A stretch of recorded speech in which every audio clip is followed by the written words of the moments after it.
Hello, everyone. Here I am with Dr. Paola DeCicco. Thanks so much for taking the time out of your busy schedule. You're welcome. So I met Paola how many years ago? About 10. 10, eh? It's Yeah. been a while. Why don't you share with everyone a little bit about who you are, how you got started? Yep. So I'm a naturopathic doctor. In Quebec, that definition can be a little bit challenging because naturopathy is not regulated in the province of Quebec. So basically, I'm part of a very small provincial association of naturopathic doctors who have come from an accredited college.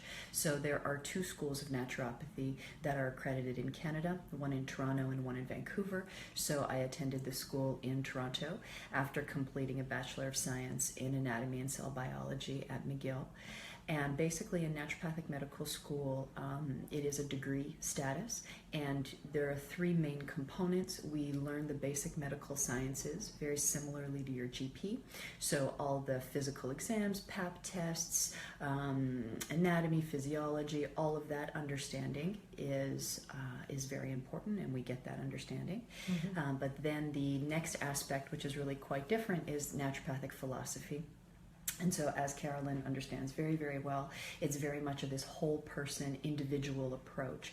So the idea is that symptom management can be incredibly necessary and important, but underneath our symptoms and our diagnoses, we actually have underlying imbalances that are causing these problems to manifest. Yeah. And for a lot of people, not everyone, but for a lot of people, gluten can be one of these underlying triggers or causes or contributors to our problems. And so then once we sort of work with that philosophy, then the idea is that we have tools in our toolkit to help us address these imbalances with patients, whether it's through diet, whether it's through herbs, whether it's through manipulation, chiropractic, acupuncture. We have a number of tools in our toolkit to try and regain some kind of balance so that the symptoms and the disease process improves. Okay, and that's great. And since I've seen you, I mean, we've uncovered so many different things.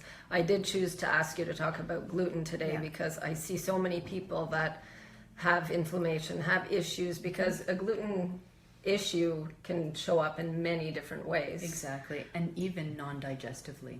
So what can be tricky is about, I'd say, 30% of people who have some kind of food gut-related problem, in terms of that can be a really big source of a problem, don't even have digestive symptoms at all. So it can be really hard to figure out that, whether it's their hives or their migraines or their joint pain, that actually has a part of it that's coming from their gut, which could be the gluten. Exactly. And explain to everybody, in case they don't know, what exactly is gluten? So gluten is a protein that's found in a number of different grains. It's at different concentrations. So the most highly gluten-containing food is wheat, and then it's also found in barley, in spelt, in kamut, etc., but to lower amounts. And so we actually don't have enzymes to fully break down gluten. So it's a little bit of a hard thing for us to digest, but yet we encounter it every day unless we're gluten-free. Okay. Yeah. And then there is a big difference. Now, how did it actually come to that we discovered about gluten and the sensitivities in celiac? Yeah, so I think what we need to understand, and what I wind up doing with a lot of patients in terms of patient education, is explaining that there's a difference between celiac disease and gluten intolerance. So you can be negative for celiac disease, but that doesn't mean that you're cleared from having any problem with gluten. Exactly. And the tricky part is that maybe your regular doc or even gastroenterologist isn't of the frame of mind that a gluten intolerance or a gluten sensitivity exists or is an issue. But actually in January of 2012, there was what's called the Oslo recommendations, and it was a panel of 16 different physicians from 7 different countries, and they defined concretely what's called non-celiac gluten sensitivity. So it's the NCGS acronym. Okay. So it exists, it's a reality, and it's often largely tied to IBS. So a lot of people deal with whether it's diarrhea, constipation, bloating, feeling really crappy after they eat. But like we said, it can be related to a lot of extra or non-digestive issues. So I've seen, a lot of women will report that even their menstrual periods significantly improve, whether it's less cramping, whether it's better bleeding, PMS symptoms. So what we understand more and more is how central the gut is to immune health, brain health, and hormonal health. So if we want to really try and address things at their root cause, you've got to look at the gut. Always the gut. Always the gut, right? And so what happens is, the way I explain it is, the digestive tract is a tube with 2 openings, one on each end. And the tube is part of the inside of the body, obviously, but it's exposed to the outside environment through these openings. And so what the body did was to make sure that the body was well protected. Then it did 2 things.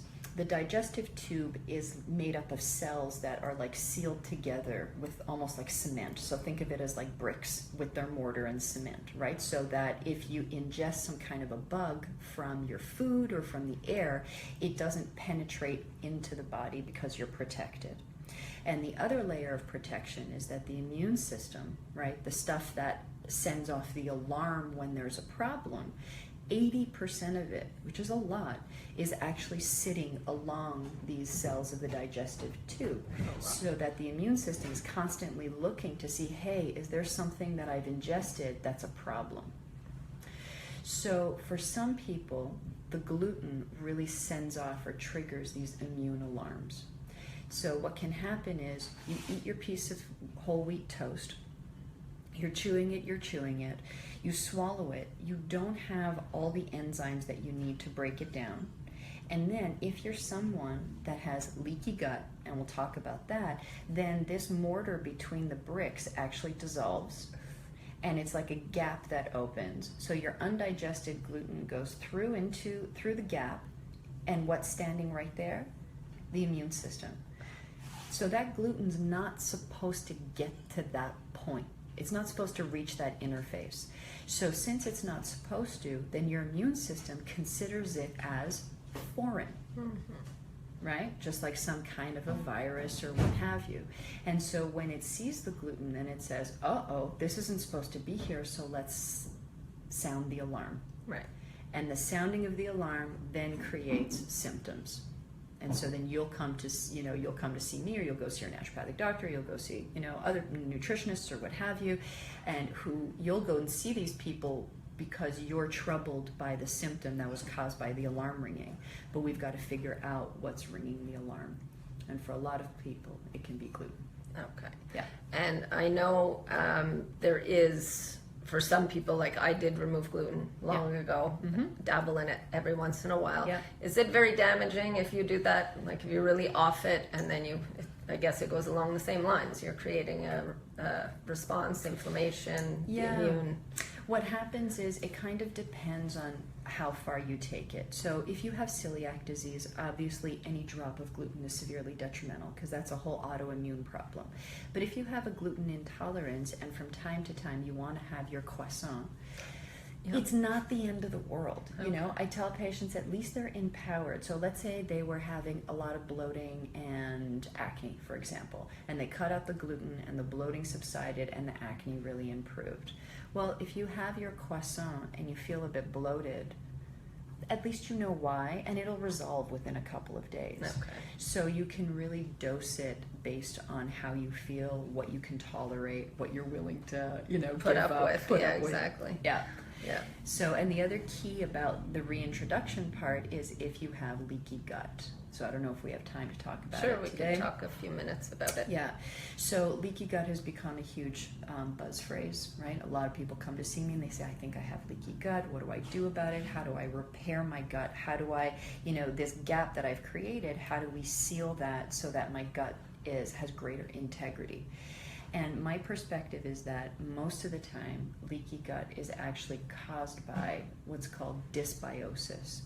So dysbiosis basically means a bug imbalance. Yeah. So we've got lots of bugs. We're actually 10 times more bacteria than we are human, which is really quite incredible. And the vast majority of those bugs live in this digestive tube. And when they are out of balance, then that will create the leaky gut, which will create the food intolerances. which will create the symptoms that bring you in. Right, right. So you kind of have to go down through the layers, right? So, okay, you come in with your migraines or your rosacea. Let's do the elimination diet. You get better. Okay, so we've identified gluten as a problem. Now, what are we going to do to repair your gut?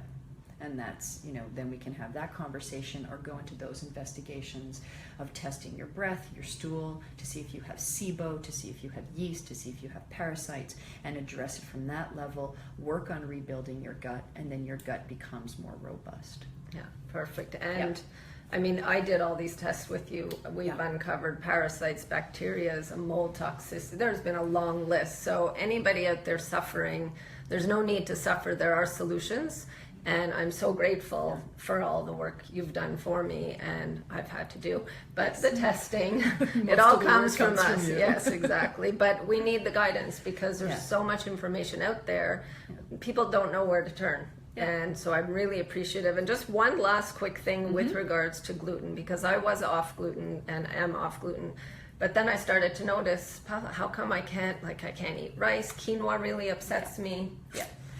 So there's two things that may be going on there. One of them can be cross-mimicry and the other one can be SIBO. So cross-mimicry basically means that you get an immune response to gluten-free grains. Cyrex, C-Y-R-E-X, is a big lab in the States. They've finally been allowed to do sampling in Canada. It is a lab that will evaluate if your immune system is having reactions to gluten-free grains in a similar way that it does to gluten. Okay. Because there are proteins that look like gluten and that your immune system can be primed to jumping on top of or reacting to. So in that case, you would have to remove all the grains or the grains that you identify, even if they're gluten-free, through a process of elimination. Yeah. The other possibility is if you have SIBO. So SIBO, another really big topic that's covered on the internet a lot, is small intestinal bacterial overgrowth. So there's an overgrowth of bacteria that's normally present in the small intestine, but it's more than it should be. And these bugs feed off of disaccharides. So there are types of carbs that they feed off of, and that'll be with or without gluten. Okay. So I think a good place to start, if all of this information seems overwhelming, is to start with an elimination diet. Right. Which is key. It's, like you said, cost efficient. So it's just cleaning up your diet, eliminating, and then reintroducing. Exactly. Right. So if you want to just assess gluten, then you eliminate gluten. And the idea is that any elimination diet, my standard is 4 weeks. Mm-hmm. Most people start getting results within the first week or so. But at the end of the 4 weeks, you look at, how do I feel? Do I feel better, worse, or no different? And then for a lot of people, it's, wait a second, I'm less bloated. I don't have headaches anymore. I'm going to the bathroom every day properly. And then if you need confirmation that gluten is responsible for a lot of this stuff, then just reintroduce it in your diet and you'll feel crappy pretty quickly. Yeah, exactly. So, and then if that doesn't work, then you can try removing all grains and going more towards a paleo type of diet as a trial. Right. And then work from there. That's great. Yeah. Well, thank you so much. So Dr. Paola is in St. Anne de Bellevue, and if you, I will post her contact, if that's okay, obviously. And if you, I really recommend, if you're struggling with any issues, come see her. It does take a little while to get in because she's so good and so busy, but I highly recommend coming to see her. She'll really help you. So I appreciate your time, and we'll be talking. Hopefully you have other topics along the way. Yeah. And that's it. So everybody have a great day. Stay healthy, be well, and we'll see you next time.